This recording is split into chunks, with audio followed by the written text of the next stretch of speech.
I started the Real Mental podcast because it bugs me when film and TV miss the mark about how mental health gets portrayed.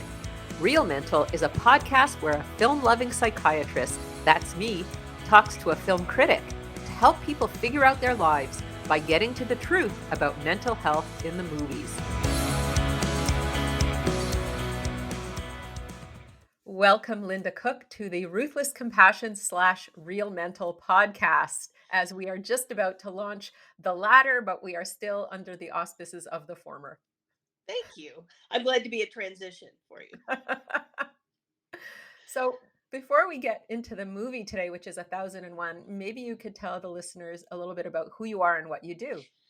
Well, right now, I kind of wear two hats at the place where I work. I work at WHBF, Local 4 News, which is a CBS affiliate in Rock Island, Illinois. Before that, I worked in a newspaper for decades. But I am a crime reporter there at WHBF and what they call a digital reporter, which means that a lot of what I do is on our website, which is ourquadcities.com. And my movie reviews are on that website. And I also go on the air with them once a week and have done that for many, many years. I think over the last 36 years, I've seen about 8,000 movies. I didn't stop to think of, how many is this per year. But I do see a lot of films. And with a background in criminal justice, sometimes those worlds collide. I taught criminal justice for many years while I was a reporter. So this particular movie, 1001, is my first pick for an Oscar for this year.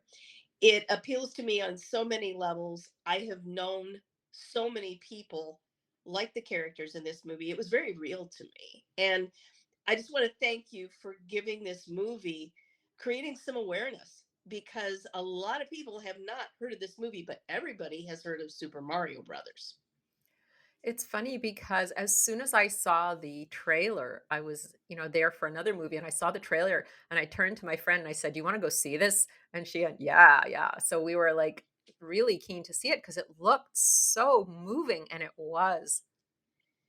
This young director, and I'm cheating here. Avi Rockwell is her name. I had never heard of her before. She is somebody to watch for sure because she understands nuance, character development, dialogue. It was like almost like a documentary to me. Yeah, so let's get into like the movie itself. Why don't you kind of flesh out the story first of all? Well, the idea is fairly simple. A woman named Tiana, I believe that's how you pronounce her name, Tiana Taylor. She's a musician. She's been in a lot of different limelights, but here she's an actress, and this is where she should stay. I think she plays a young woman named Inez who has done time. She comes back to find her son who has grown away from her and is really angry with her for leaving him. And at a point where he is in the hospital, she just takes him. She takes him. He was in foster care. Now she takes off with him. But now what does she do? She has few plans for the future, very little support. And now this little boy, an angry little boy who is depending on her for shelter and food. And that's really the setup of the film. It's true, and she is so desperate, and you see her in these repeated scenes where she's on the payphone because it's, I guess it's down in the 90s, late Yes. 90s, Yes. and or early 90s to start, right? And then it goes into early 2000s. So she's on the payphone and she's trying to find a place to stay with this kid, and she's desperate. And the movie conveys that desperation so well. And her anger, she also lashes out. And it I don't want to give away too many plot points, and I don't think this is a spoiler. She too has an unstable background from her childhood. How would she know anything else but thinking on her feet? So I like the way the movie empathizes with her and draws the audience in to do that too, even though all of her decisions are not wise. No, but what I think is going on in this movie psychologically is that this is a person who has her own experience of trauma, and they don't shy away from sharing that. She talks about, there's a scene where she's in, I think, in the hospital with her sick friend, and they're talking about how, people who've been traumatized have hard time loving each other. And so they don't shy away from the fact that she's been traumatized, that this fellow's been traumatized, obviously the kid's been traumatized, and they're really talking about how trauma informs our life choices, including the fact that she was in prison. Right. And when I was teaching, and I did teach for many years, I knew women like her. Not necessarily exactly the same situation, but pretty darn close. And their choices, their idea of choice was, well, maybe I can get from point A to point B this way. Maybe. There was very little planning. They really had not been taught that they had a choice and that if they planned, their life would be smoother. And I love the way this portrays that. It's true. When I think about uh, the diagnostic criteria for people who have trauma, impulsivity is one of the things that you look for. The inability to think before you act, just kind of going with by the seat of your pants, and then obviously having to deal with consequences, but not necessarily learning from those consequences. Right, because then you have right immediately as soon as that problem is solved, there's another that's looming there. One of my favorite pieces, or I should say scenes, I guess, in this movie involves her seeking shelter in an apartment building. And the woman who questions her, the woman who allows her to rent there, had some very good questions for her. She knew, you could tell right away that this Inez had had a very tough life. And she had to weigh, do I trust her? Do I want to help her and her son? Is she a threat to me in any way? And I really liked that scene. There was a lot that was said that was unspoken, not necessarily in dialogue. It's true. I remember that scene, and I think one of the beautiful parts of this movie is how subtle it was. It didn't pander to the audience. It wasn't like your Hollywood movie that hits you over the head, and you don't have to question anything. Everything is very explicit. This movie was much more subtle, and you could, by paying attention, understand what was going on. But you had to pay attention, and you had to really think and listen and feel. And I think that engaged the audience more. Exactly. It is not a color by numbers type drama, nor is it a dramedy. There's very little humor in this movie because in this character's life, there's very little time to laugh and have a good time. Something is always looming.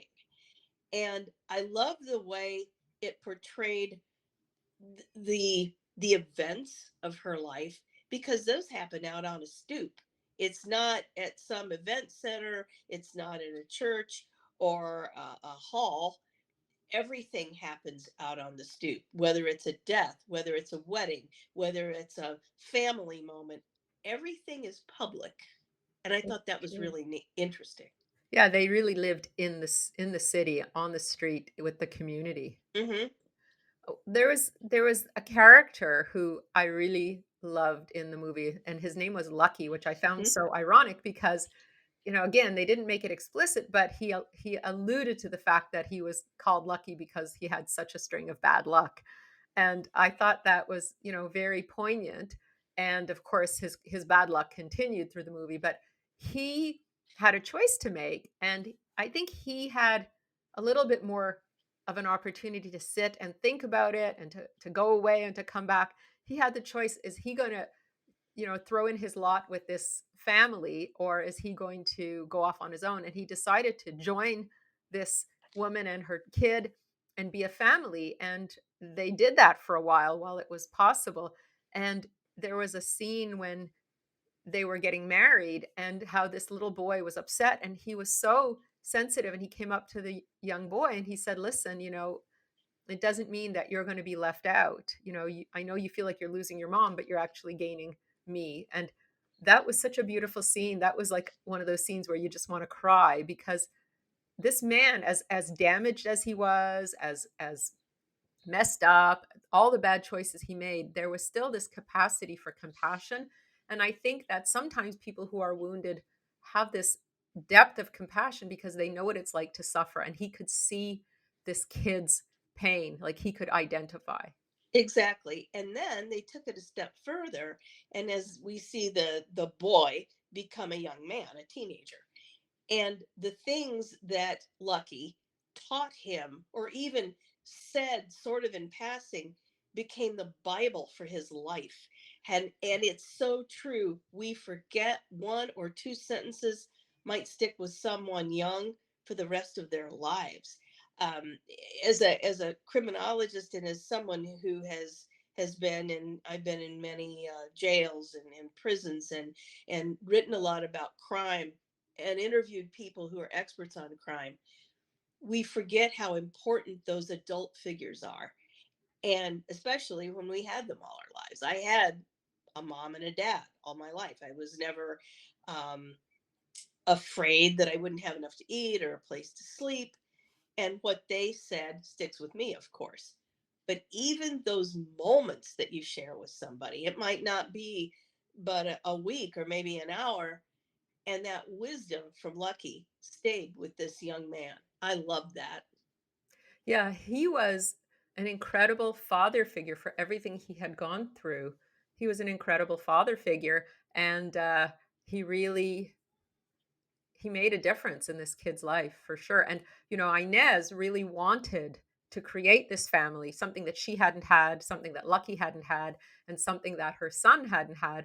And she was successful to an extent while it was possible, while it could last. Of course, it had to fall apart because of all the circumstances, but while it was possible, she really, powered through and created this dream because again she also identified with the kid, right? Identified with this poor little kid who got thrown into foster care through no fault of his own, and she needed to rescue him too, right? She needed to give him what she felt he needed.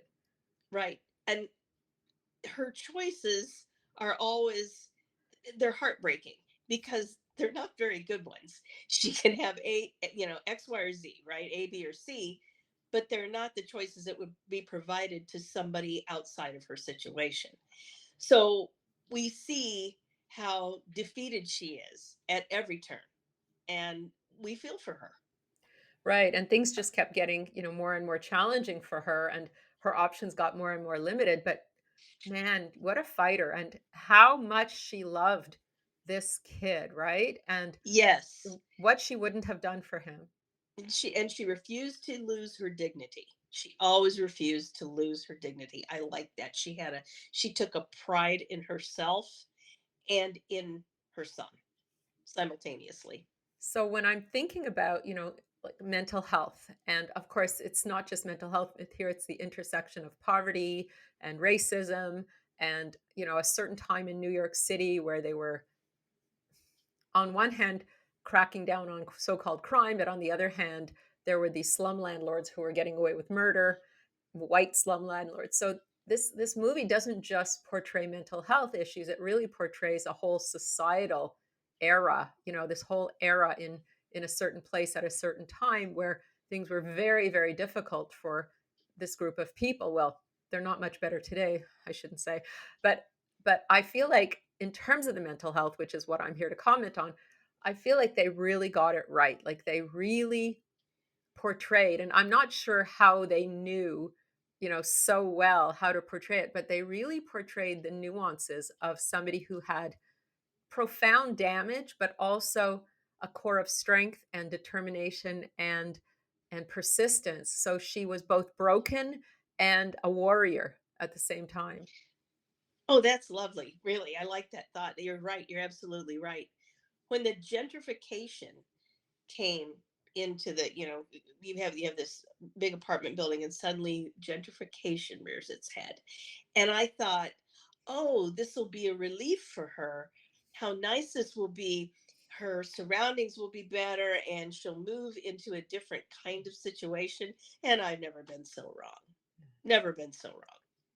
Well, that was the thing. They were unflinching in showing how dark it could get, right? They were the filmmaker was unflinching. She did not, there was no happy, everything's going to work out kind of situation. She just really showed a certain slice of life, a certain truth of people's lives, which was, it just goes from bad to worse. And sometimes it's through their own bad choices, and sometimes they're just, in the wrong place at the wrong time and just, you know, out of luck.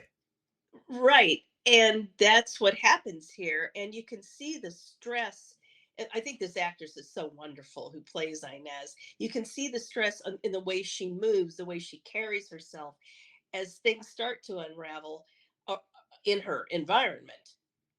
That's adding to every mental issue she already has. It just piles up. Yeah, and the thing about trauma is that it makes you, on the one hand, kind of numb and inured to suffering, and on the other hand, hypersensitive. So, these people with trauma can go for a while and sort of push through, but at a certain point, they reach their breaking point, and then they really can't function well because it all just explodes inside of them, and they're having what we call complex PTSD, and which is like, trauma layered upon trauma layered upon trauma, and then they just can't cope. And I think she got to the point where she just could no longer cope because there were so many things that weren't going well, and on so many fronts. And this poor person, your breaks for her. She is one of my favorite characters. And in my review, which is posted also, my reviews then are on RottenTomatoes.com, which is I think, a fairly well known aggregate of film reviews. I called this out as my early Oscar contender, and I'm not ashamed that I did that. I came out of this movie thinking, I think I saw a work of art. I saw the reflection of humanity here. And meanwhile, everyone else was streaming into a franchise movie, um, which is in a study in itself. Why do franchises draw people in so much? And then I think I was one of four or five people in this film, in this auditorium. But I would rather see something like this than something that's cookie cutter, which franchises can fall into that cookie cutter um, problem, and people still go because the characters are familiar. This is a whole work in and of itself. Well, when times are hard, they say that people want to be distracted from their problems. But for me, this movie, although it was very sad and painful, I agree. It was so beautiful. I really also felt like I was watching a work of art because it was unflinching in its portrayal of real people in real situations who are struggling and trying so hard to get it right. And between their own frailties and the circumstances that they were facing, they were really in an impossible situation, all of them. But I felt like it was a masterpiece. I felt like it was I just agree. beautiful. And the acting was, I was like, who is this little boy? Who are these I young know. men who are playing the kid? They were so sensitive. Their facial expression, that little kid who barely said anything, he plays a 6-year-old, and his facial expressions conveyed everything. You Everything. could see exactly what he was going through, and your heart was bleeding. So I felt like this movie was absolutely art, and so honest, and so painfully true, but also because it was so true, it was universal because, we all suffer, right? We all want things. This woman, really sort of was the epitome of a person who has powerful wants and powerful pain. And everyone can relate to that on some level. We all have wants, we all have pain, and we've all been thwarted in our goals at some point in our lives. And she was, everything to the nth degree, right? The most incredible wants, the most incredible pain, and the most incredible obstacles. So this was real art to me, and real humanity. Yes, and I wanted so desperately to drag people in from other theaters to I think you're right. I think during hard times people do want distraction and it's easy. Oh, I know this. I know this John Wick character. No, not saying these are not good movies. This is a good movie, the John Wick franchise. But this movie opened against the fourth John Wick with Keanu Reeves, beloved actor, and then Dungeons and Dragons, another great movie, but I could tell it's the beginning of a franchise. I can tell. So everyone was going in another auditorium, and I thought there has to be some way to get people to understand how important movies like this are, because there is a truth in great literature, and I consider this movie great literature. It's just on the screen, uh, you know. Yeah, absolutely. And I think that, for me, even though these are very painful times, I didn't find the movie a downer at all. Like sometimes I turn off the news because, oh my God, I can't hear that anymore. But this movie, I sat through the whole thing and I wanted more because it was uplifting, because even though it was not a happy ending, I found that her perseverance, her determination, her love for Lucky and for her son were so beautiful and so moving and so inspiring that even though it was not a happy movie, it was an inspiring movie. And how the kid turned out to be such a great kid because he was loved. He had two loving parents who were, you know, very flawed, and the situation was very complicated, not your typical family, because they both loved him and did their best for him. You know, they talk about good enough parenting. He definitely had good enough parenting, and he came out well because of it. And his trauma was so much less than theirs. Well, I guess until the end. I don't, and I don't want to give anything away, but this movie takes a very unexpected turn in the very last part, and I went, and then that gave me even more of an insight into these two characters and why they made the choices they did, the adults. For sure. But again, those choices also again reflect the trauma, and again the determination of Inez to create this family life that she didn't have, and that she felt that this little boy really deserved. And to me it was inspiring, even though, I would not be inspired to make the kinds of choices she made. I was inspired by her determination, by her perseverance, by her compassion, by her love, and I was certainly inspired by Lucky's compassion and his willingness his willingness to open his heart even in a circumstance where things might, go terribly wrong. He was still willing to jump in, and participate in this family. And, like, they chose love, right? And how many movies do you see where people, you know in against the greatest of obstacles, choose love? Yeah, that's true. That's true. And it was a different kind of love. It wasn't a romantic love, really. I didn't think. It's It was family. a, it was. It It was was almost like family a love. team. You're part of a team now. And we're better together. Better together. Yeah, they chose love and family and community, and they chose to be together as a team. And, we don't see that kind of pure, against all odds, we're going to choose love theme in a lot of films today. Not like that. Not that kind of a movie. Not that kind of movie. The last movie that struck me like this, and I don't even know if you've seen it, was The Power of the Dog, a film by Jane Campion, which she's one of my favorite directors, and the characters in it are it's a very different kind of film, but even though it's dark, it lifted me up. I needed to see it, and I don't probably I don't know, I want to say 5 or 6 times a year this happens to me, and I'll take on as a critic, I'll be the champion of a movie, and I'm going to champion this one. I'm going to champion this one until it hits streaming, right? Through, and I think it's streaming now on some platforms, but it's also in some theaters. But I will champion this movie till the end, till the award, nominations come out, because of its insight into how we think and how we feel. It's true. Like you could really get into her head. You could even get into Lucky's head, and to some certain extent to her son's head, and to even the characters around. Like how they were thinking. Like you were saying, that lady who was renting Inez the apartment. You could see where she was thinking. You could see where the mother of her best friend, where how she was thinking about Inez. Like everybody, like where they were coming from, even though they weren't explicit, it was very clear, right? Right. But they didn't have to say it. And Inez knew that. Inez was smart. She's a smart character, perhaps not an intellectual, but greatly intelligent. And she, like you said, she was very hyper aware of her situation and what people didn't say.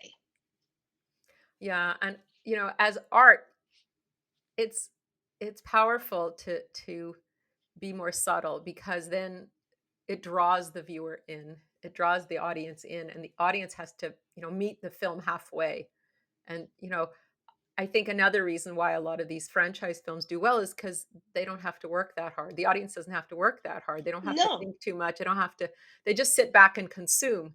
Whereas I feel it for me as an audience member, I get more out of a movie that I engage with, that I have to work a little at because like reading a good book, I have to use my imagination. I have to use my intellect. I have to use my heart more, and I feel more connected to it. I feel like I'm part of the action as opposed to just passively observing. sit back and consume. I'm stealing that phrase if that's okay. Borrowing it, borrowing it. That's Absolutely. great. That's great. So, one last thing you might want to say about this movie now that you're its big champion, now that you're waving the banner, I hurrah, am. hurrah. Yes. What one last thing you'd like to say about 1001, directed by A.V. Rockwell? Yes. Yes. Um, see it because of the insight it will give you into yourself, into the decisions you've made. You will put yourself in this main character's place. And you may think at the beginning, I wouldn't have done that. See if you think that way at the end. I'll challenge people. That's a really great little point to make because I think you're right. I think when you watch the film, the film gives you so much empathy for the character, especially Inez's character, and it really makes you stand in her shoes and understand her predicament and her desires so clearly. And you know that's a great thing, and it helps. I think the viewer also have tremendous compassion for someone in such a painful situation, but who wants so much to do something good. And I'm sure you see people like that. And I just, if I could just ask you one question, Sure. do you think the people that you are helping right now, do you think this movie might help them see themselves more clearly? I don't think the people I'm seeing are in that kind of a situation, that kind of a desperate situation where, it's kind of life or death and they have to do or die. But I think that for sure, any of the people I work with would benefit from seeing this film just because it's so human and it brings up so many feelings and thoughts about what it means to be part of a family, and what would you do for love, and how would you deal with your own trauma in relation to other people. Right, right. I just can't recommend it highly enough. I can't. And I will continue to recommend it as the year goes on, and the more the action movies take over. This is a very thoughtful film. But it's also not a boring film. Some Oh no, people, we talk about arty movies, indie type movies, but this film was like the director really knew how to make things scary, to put people in situations that were so precarious and so dangerous and desperate, and your heart is pounding on several occasions in the film because you're not sure what's going to happen. Is it going to be okay? Is it going to be a catastrophe? So this was far from boring. It was far from you know going on and on without any action. You could call it an action film as much as a family drama. because it was That's so right. so suspenseful at times, right? Right. And one thing that I noticed that the director did, and she did this numerous times throughout the movie, she took the camera clear back so that you could see part of the block where the character was at that moment, and the streets teeming with people, as if to say, she's only one story, and she's in the midst of this great city. Look how alone she is. I thought that was so well done. Absolutely, because all those people couldn't help her fix the situation she was in that moment. No one could. Yeah. No one could. Yeah. So yeah, I would recommend it too, because I feel like it was this very intimate family drama on the one hand, and it was this kind of crazy roller coaster of emotions on the other hand. So it's definitely not one of those like flat, dull pictures of a family. It was very compelling, very emotional, and very lots of highs, lots of lows. And like you said, a huge twist before the end, which we will not give away, but No. quite shocking and very satisfying because it gave us more context. But you know, definitely not your typical nice art film. It had punch, it had grit. Yes. Just like the surroundings, just like the character. It was gritty like she is. Um and there are things that the movie leaves for you to figure out for yourself. And I like a challenge like that. Absolutely. Yeah, because then it stays with you, right? Mhm. I, It there sure did me. Yeah, there are movies that I'll walk out of and I'll go, that was nice, and I'll forget about them. And there are movies I'll walk out of and I'll be thinking about them and thinking about them. And this was one of those movies I'm still thinking about. It comes to me and I go, wow, yeah, let me think about that. So yeah, I was very happy to find a person like you who I could discuss it with because I Well, really wanted to. I am so thrilled that you're creating awareness for this film, and thank you for letting me be the vehicle to do that. Really, I am honored. Oh, that's a pleasure. So, Linda Cook, where again can people find you if they're interested in checking out your work? It's ourquadcities.com. It's free. It's a website that's part of WHBF Local 4 News, and then my reviews also are on RottenTomatoes.com. Well, thanks again for coming on the podcast. It was really fun talking to you about our new mutual favorite film of so far, 2023, 1001. Thank you so much. I would love to come on again, and if you don't want to see a horror movie, I'll watch it for you. Alrighty then. Thank you. Bye bye. Bye bye.